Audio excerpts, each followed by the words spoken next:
Good day, YouTube, and welcome to another episode of the Albino Rhino beer review. I have a Clit Speed Bar here, and I have my Iron Spike pint glass. There's water in the bottom of that, so let's get rid of that water. I'm from Railway City, and we have a beer that my buddy Randy picked up for us. So, what beer did Randy get us? Randy got us the Barberie, or the Barbarian, Microbrassiere, Coopérative de Travail, Rousse Bitter, Ale en Lise. So, bottle fermented, the yeast is in there, 4.5% alcohol by volume. I actually find this brewery kind of cool for the sole fact that every single beer I got from them, that Randy brought us from them, have all been en Lise. So they seem to do everything in the Belgian bottle condition style. I had an IPA en Lise, which was a really cool thing, and it was actually pretty good.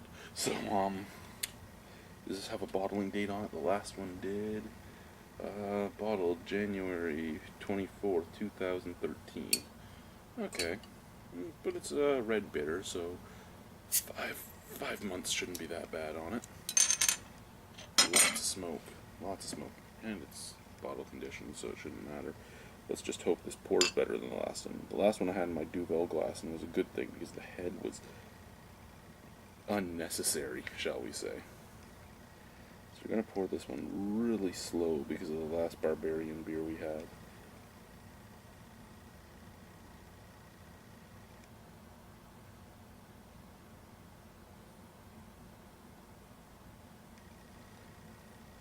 Where are we at? Okay, we're right there. Actually pretty good. Wow. First off, look at that head. I don't know, the camera's far away, I don't know if you can pick that up or not, but that head is beautiful. Off-white, starting the mocha hue, not quite at mocha yet. That weird yellowy white color. Beer itself, yeah, it's red. It's like a mahogany red, in all honesty. It still has some brown hints to it, especially down at the bottom. But up at the thicker part of the glass, it's pure red. Down at the bottom, it's brown. So we're going mahogany red. Well, at least I'm going mahogany red. Actually, when you pour it, you can actually even tell it's like a copper-hued beer. I mean, when you hear copper beer, you don't normally see copper. It's more this reddish color, and that's kind of what it looks like when you're pouring it. It's that browny red, but I'm still saying mahogany just because there's mahogany over there. It looks the same.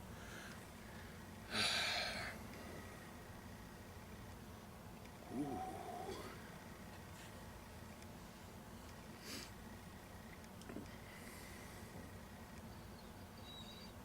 Oh my god, that smells good. Very malty and bitter at the same time. You're actually smelling bitterness right off of it. It's the first bitter I think that I've smelled bitter on. Usually bitters are just really nice and refreshing. This one smells like it's going to have a nice kick to it.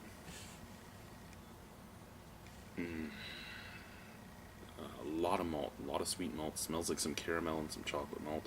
I know those for the most part are imparting color than anything else, but they also have a slightly different scent, and that's kind of what I'm smelling. It's more a full-on sweet than the just sugar sweet.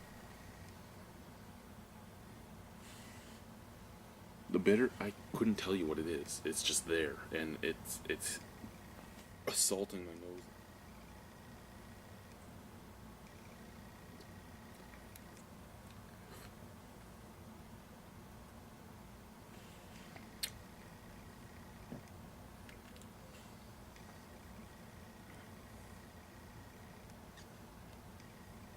That is really plain, yet really good at the same time. I did say the alcohol percentage, did I not? I don't think I did. It's 4.5% alcohol, so it is a proper bitter. It is a sessioning bitter. Under 5%, really, you probably want them to sit somewhere between like 3.8 and 4.4, but 4.5 is perfectly fine. 3.8 being more if you're doing the English style bitters.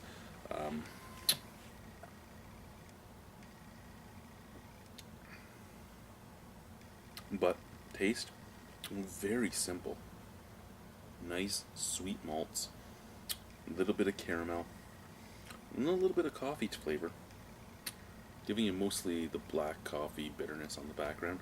But that black coffee bitterness on the background is also mixing with the hops. You get a beautiful high-end hop kick. Um, you're looking at your piney hops. Piney and earthy is what you're getting. So kind of you're kind of looking at like a British IPA and a British pale or British bitter at the same time. Uh, Very nice mixture, in all honesty. The caramel rounds it all out.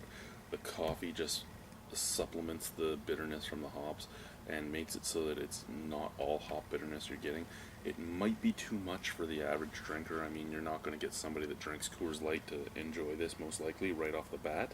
But it is something that somebody that drank Coors Light and is starting to venture into the other stuff, like has had, say, Okanagan Springs Pale or Waterloo IPA or Hops and Robbers Double Trouble,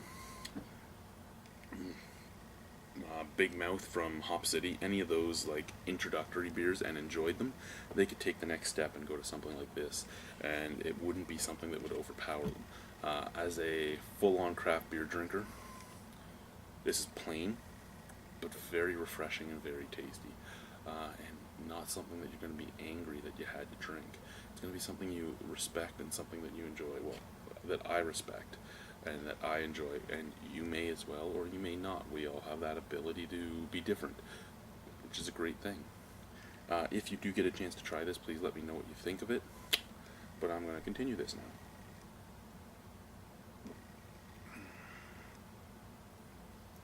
now. I really like it.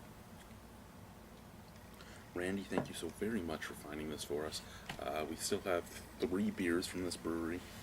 I'm going to try and share them with the guys. They're all sitting. Actually, I think I have 4. I think I have an Imperial Stout by them, a white caramel Rousse, and one other. I think he brought a 6 from the brewery. So thank you very much for this, Randy. It's amazing to try this stuff. I like this a lot. I really like that they bottle conditioned everything that they sell. It's reminding me a lot of Unibrew, how they bottle conditioned most of their beers.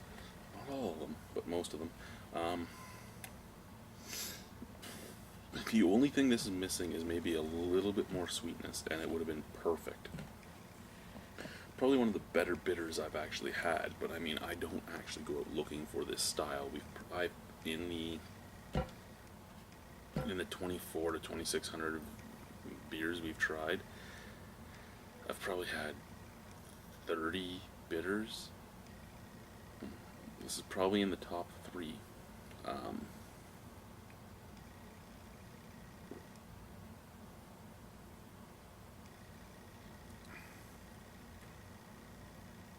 It's just so refreshing. And it is something that could be used as a palate cleaner, because you get that bitter emanation, but it doesn't last long at all. It does last a little bit in your throat, but your tongue is clean after just a few seconds. I'm going to give this an 8.25. I would buy this again. I would look for this actively. If I'm in Quebec, I'm going to look for this brewery, because so far I've enjoyed these 2 beers that I've had, and I'm excited to see what else they have. Anyway, thank you guys for watching. Thank you, Randy, for this beer. The Barberie Rousse Bitter.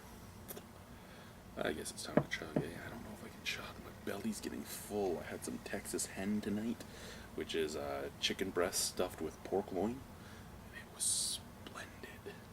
Thank you, Punter, for making that and bringing it over. Well, butchering it and bringing it over. Cheers.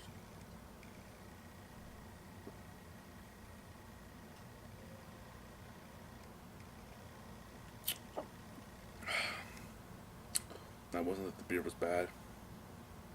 That's that my stomach's full.